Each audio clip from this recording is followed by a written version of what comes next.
your hands. Coach, open the comment. Get your mic. How we doing today? I didn't think anybody would be here today. Well, I thought you guys would at least take a week off.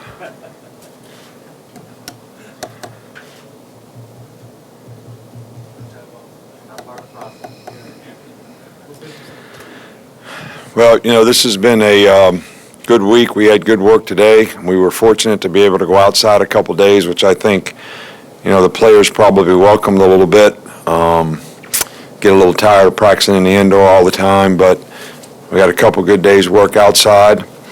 Each day this week, these last, 3 practices, and tomorrow we try to take something that Michigan State does and expose our players to, and so far, that's going pretty well. It kind of keeps their attention every day and gives us something to focus on and work on, and I've been pleased with the way, the work ethic, the way we've kind of gone about the focus that we have.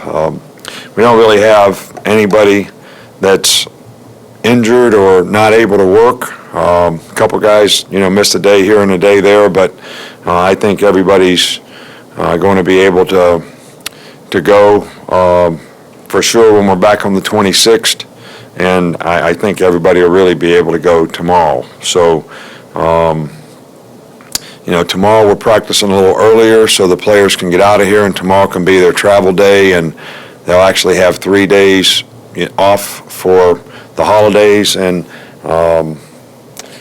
so we're kind of pleased with where we are right now.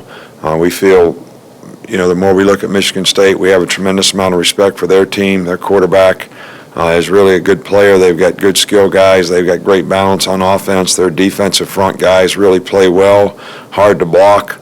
They run well. They play with really great toughness, as a team. And I think our players, really respect the team that they're going to play, and are really focused on what they have to do to have a chance, to be successful at it. I'd like to take this opportunity to wish everybody out there a happy holiday. This is probably the last time I'll get to speak with anybody about this, but we have a lot of fans. We have a lot of people who support the program. We have a lot of folks out there that holidays are a great time to spend with people that you have relationships with, whether it's family or friends, and certainly this is not something that we shouldn't have be very, very thankful for and count our blessings, and I'm sure most folks out there realize that, and we'll do that. So, and for all the young'uns, Santa Claus is coming in a few days. We'll start with Michael here in the middle. Just wondering, with your relationship with Dr. Rosen, Lonnie Rosen of Michigan State, does it get interesting at all with you guys playing the Spartans this time? Do you talk at all about that? Well, I don't ever want to create any kind of conflict of interest with Dr. Rosen. He's a special friend and has been a special help to our program for a long, long time, and we certainly have a great deal of respect for him and his loyalties, and he's been a great friend to us, and we really respect all the help that he's given us all season long. We probably wouldn't be in the position that we're in now if he didn't help us, and hopefully we'll be able to do okay against the team he'll be rooting for. Back on the right with Aaron. In the growth and development of Tim Williams, what does he need to do maybe to become more of an every down linebacker, or is he maybe best as a specialist pass rusher?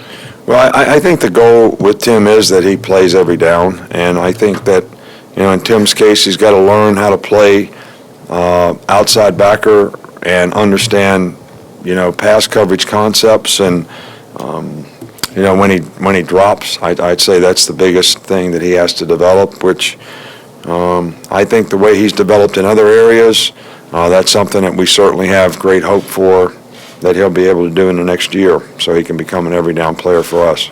Back on the left with Matt. 2 quick questions for you, Nick. First of all, you mentioned their defensive front. What have you seen from, first of all, the linebacker number 30 and the defensive end number 89? Well, both their linebackers, 30 and 33, are really, really good players. Very instinctive, quick, fast.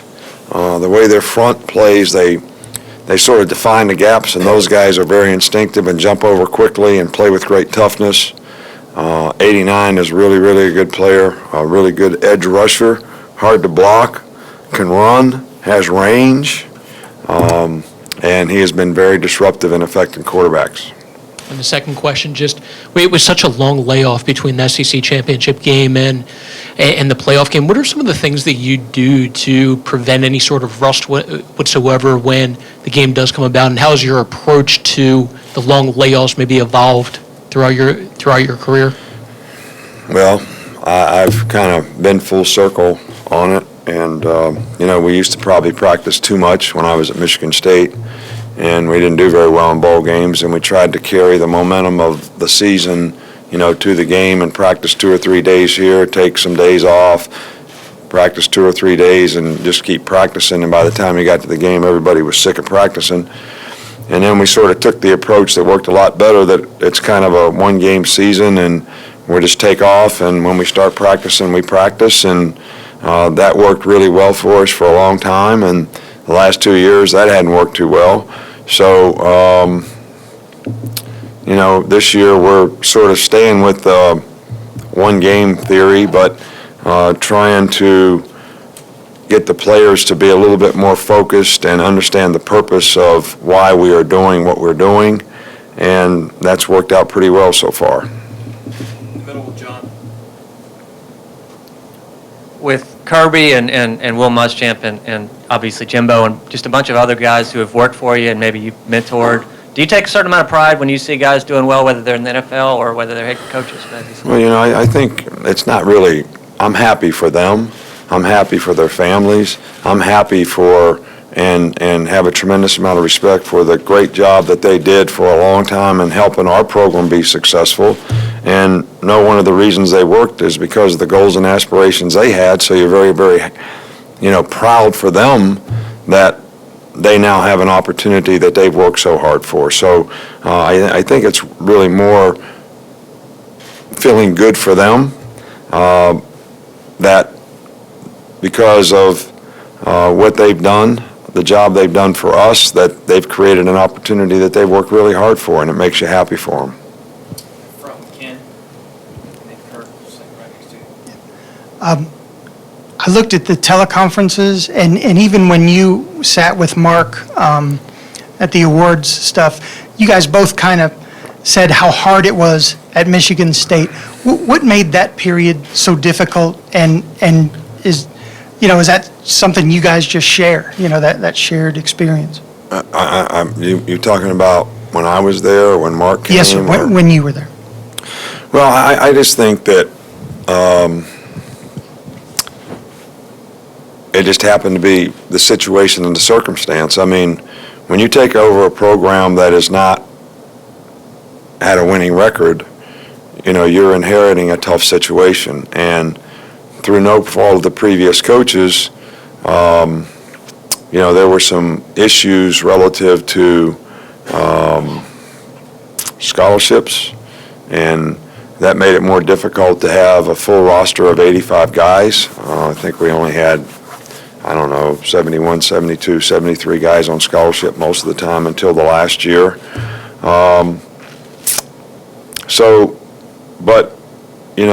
We had a good staff. Guys worked hard. I really believed in Michigan State, and we had a lot of support and got to where we had a pretty good team. And Mark has done a far better job than I ever did there in terms of what he's been able to do from a consistency standpoint, a winning standpoint, winning Big Ten championships and bowl games. And the team that they have now is one of the best teams in the country, and I think that the credit goes to him and his staff and the players who have worked hard, and they're I have a tremendous amount of respect for what he has done there this time around. Right next to him with Kurt. Coaches, this time of year, there's some chatter from time to time about how coaches prepare, and some coaches, maybe not with national championship implication bowls, use it more like a part of a spring training for younger people looking ahead. Is that something that you would ever do? Well, we do try to get some reps, some quality reps, and some quality work for, some of the players who haven't played as much, especially when we start out early on. The more we get into game mode of what we're working on to get ready for the game, probably we do less of that. So in those first 3 or 4 practices, we did more of that. And the more we start working on Michigan State, we probably don't do quite as much of that. But it is an opportunity to develop young players and get them turns and reps, and they'll be more ready for next year because of it. 2 more, Mark, and then Alex. Yeah, you touched on this a little bit, but how tough is it to manage sort of implementing the game plan for Michigan State, but also respecting the long layoff that you have between the game?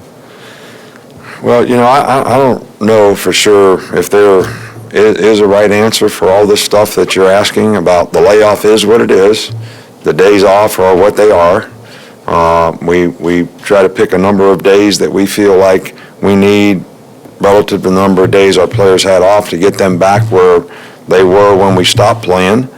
And I feel good about how that's worked out so far. Now they're going to have 3 days off after tomorrow, and then we're going to come back and have pretty much a normal week for game preparation. And, I'm hopeful that we didn't practice too much, and we practiced enough to get them where they need to be. So, but until you actually play the game, I don't think you know for sure whether you did that or not. Last one in the middle of Alex. Nick, you've mentioned before, obviously Jeremy can't coach in practice or on the field, but has he added anything to game planning, to some of the preparations? No, he really is not involved in the coaching part of it. So, he's here. We hired him. He's trying to familiarize himself with things that he can do to contribute in the future. He knows a lot about our system, so he's trying to learn that, or any changes that we made in it, learn about our recruiting and where we are in recruiting and who we're recruiting, and trying to familiarize himself with some of those players and help us in that regard. But there's nothing really to contribute on the coaching side of it. That's not what you're allowed to do. Thanks, Coach. All right, thank you. Guys.